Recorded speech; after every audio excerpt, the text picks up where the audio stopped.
Ku janë bërë këto lëvizje, Blona? Drejtori i përgjithshëm i Policisë së Shtetit Skënder Hita ka firmosur sërish një sër ndryshimesh në kupolën drejtuese në Policinë e Shtetit. Vetëm ditën e djeshme mësohet që Hita të ketë firmosur 40 ndryshime. Përkatësisht ndryshimet e ditës sotme janë Andi Banushi është komanduar zëvendës drejtor në Policinë e Elbasanit, duke zëvendësuar kështu Krenar Guçen, i cili është transferuar si shef rendi nëpërmet.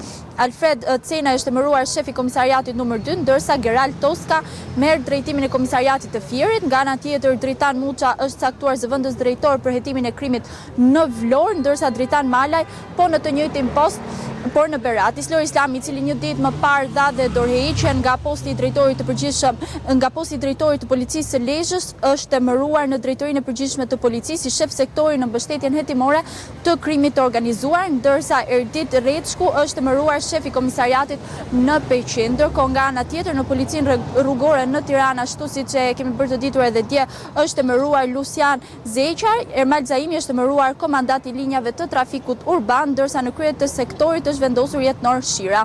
Këto janë disa nga ndryshimet të bëra nga drejtori i përgjithshëm i Policisë së Shtetit Skënder Hita ditën e sotme, ndërkohë një ditë më parë janë bërë edhe ndryshime të tjera, po ashtu kemi patur ndryshim edhe në drejtimin e Agjencisë Mbikëqyrjes Policore, ku është larguar Eduard Merkaj dhe është zëvendësuar nga ish drejtori i burgjeve Klevis Qose.